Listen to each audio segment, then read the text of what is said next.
Magandang araw sa ating lahat, no? At welcome back sa ating YouTube channel at sa Rentong Educator. Yung Gisantes Special pala is isa sa mga paborito kong previous na binibigay sa isa sa mga airlines na sinasakyan ko pabalik at pauwi ng bahay, no, during my vacation time. So binibigay nila yan sa kanilang mga pasahero at maraming salamat, no, kasi talagang sobrang sarap niyan. So depende sa iyo kung ano yung maging partner. Ino-offer nila is yan, Gisantes at saka tubig or kape. At masarap yan. At kung sino man yung makapagsabi, no, kung saan mabili yan, just comment down below at para makabili tayo ng personal at magkaroon tayo ng sarili natin.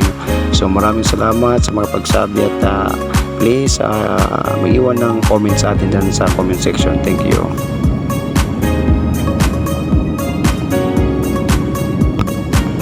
Yan pala is for approaching na kami yan ng Ninoy Aquino International Airport. So mga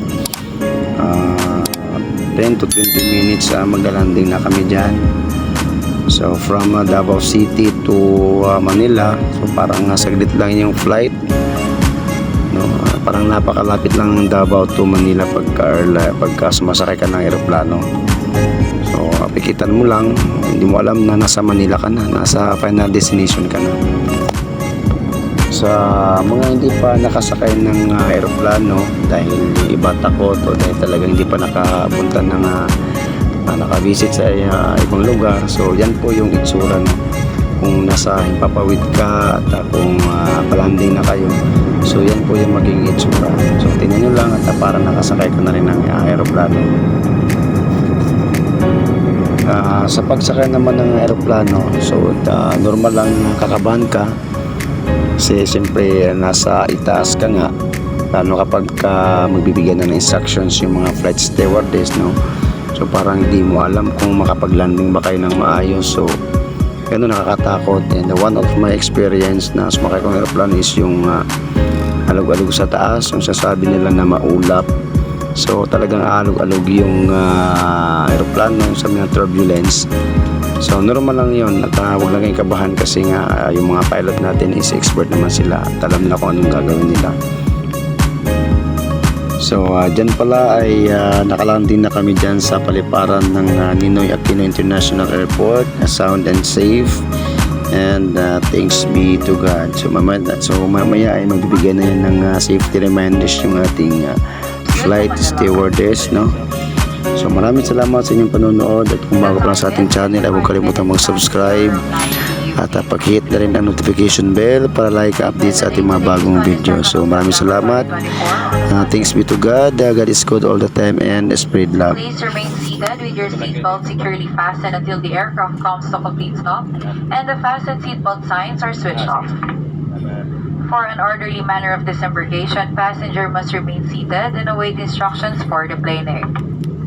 We shall commence passenger deplaning as soon as we receive clearance to do so.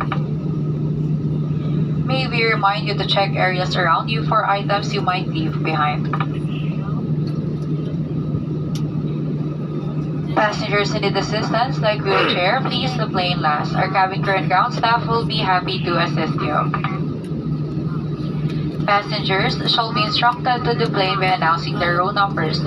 Our crew members will guide you for an orderly disembarkation.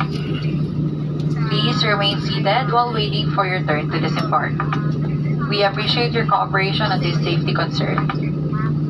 Manatiling nakaupo at nakabit ang seatbelt hanggang ang fasten seatbelt sign ay hindi na nakailaw. Upang maisagawa ang maayos na pagbaba, maaari lamang po kayong tumayo matapos marinig yung row number. Mag-ingat po lamang sa pagkuha ng inyong mga gamit mula sa overhead storage bins. Maraming salamat po.